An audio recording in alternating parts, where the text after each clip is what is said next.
안녕하세요. 여러분과 함께하는 약초피디아 곽준수 교수입니다. 오늘은 그 23번째 시간인데요. 지난 시간부터 우리는 오행에 대해서 공부를 하고 있습니다. 오늘은 인체를 구성하고 있는 오장육부의 오행 배당에 대해서 알아보도록 하겠습니다.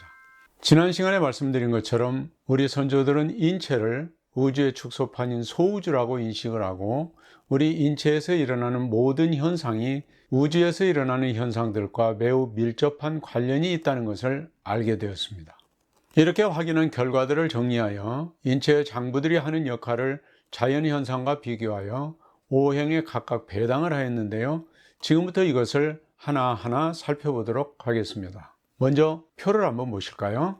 첫 번째, 목성에 해당되는 간과 담입니다.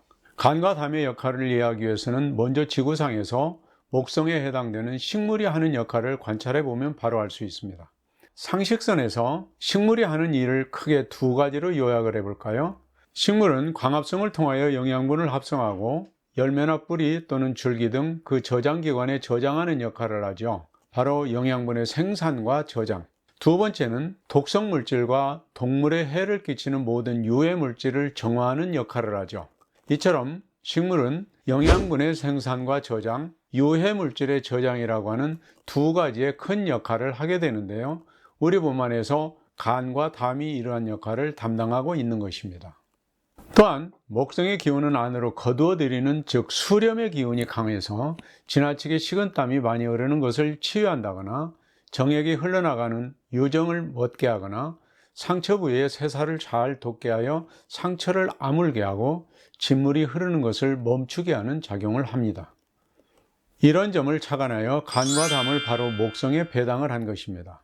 정리하자면 지구상에서 식물이 하는 역할을 우리 몸에서 똑같이 하는 오장육부는 간과 담이다. 두 번째, 화성에 해당되는 심장과 소장입니다.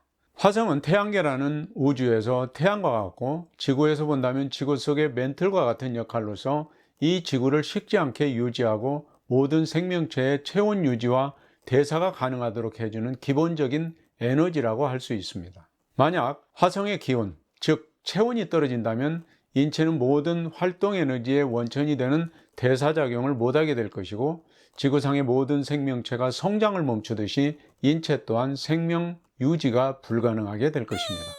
또한 윤화표의 기운이 지나치게 건조하여 과습하지 않도록 적당하게 유지하는 조습작용을 하고요. 통변이라고 하여 대소변을 잘 내리고 하강하는 기운으로 기침을 멈추게 하는 등 일상에서 매우 중요한 역할을 담당하고 있습니다. 다음은 토성에 해당하는 비와 유입니다.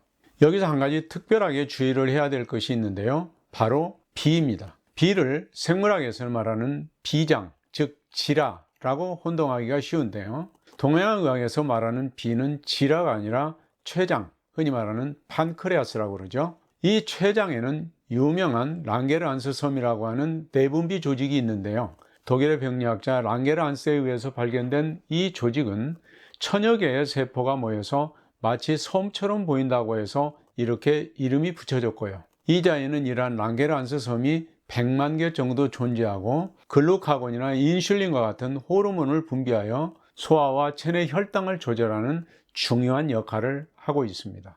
전통의학에서 비의 역할을 첫째, 기와 혈을 보하고 소화 기능을 조절하고요. 두 번째는 인체 내의 운반과 소화를 총괄 담당하는 매우 중요한 기관으로 보았습니다. 한마디로 조화와 공급이라고 할 수 있죠. 옛사람들은 이 비와 위를 대지의 개념인 토에 배당을 했는데요. 이것은 마치 빗물이나 생활하수를 비롯하여 모든 것을 다 받아들이고 정화하여 모든 생명체를 자라게 영양과 수분을 공급하는 대지의 역할과 비위의 역할을 같은 것으로 보았기 때문입니다. 실제로 우리 몸속에서 혈액의 운반을 담당하는 심장이나 소장에서 소화 흡수된 영양분을 간으로 옮겨 저장을 할 때 운반하는 힘을 실어주는 것은 바로 비에서 힘을 실어주기 때문에 가능한 것입니다. 다음은 금성에 해당되는 폐와 대장입니다. 금성의 기운을 요약하면 발산이라고 할 수 있는데요. 발산을 한마디로 표현하면 불필요한 것을 버림이라고 할 수 있을 것입니다. 땀을 통해서 노폐물을 배출하는 것도 호흡을 통해서 이산화탄소를 배출하는 것도 모두가 발산이라고 할 수 있습니다. 우리가 유산소 운동을 적당하게 하면 거친 호흡을 통해서 몸 안에 쌓여있던 나쁜 기운을 몸 밖으로 뿜어내고 땀을 흘려 노폐물을 배출할 수 있는 것과 같은 이치가 되겠습니다. 이런 과정을 통하여 기와 혈의 순환을 원활하게 도와주고 대사작용을 원활하게 하여 건강을 얻을 수 있는 것이죠. 자, 끝으로 수성에 해당되는 신장과 방광입니다. 수성의 기운은 부드럽게 하여 저장하는 성격이 강한데요, 딱딱한 것을 부드럽게 해주는 것을 말합니다. 예를 들어서 뻣뻣한 배추에 소금 간을 하면 부들부들해지는 것과 같은 그런 이치입니다. 따라서 단단하게 뭉치고 막힌 것을 해치고 흩어지게 하는 기능적 특성을 가지고 있습니다. 오늘은 여기까지 하고요. 다음 시간에는 오행에 배당된 오장육부의 특성이 나타나는 창문을 들여다보고 장부의 이상 유무를 간단하게 진단하는 방법에 대해서 알아보도록 하겠습니다. 감사합니다.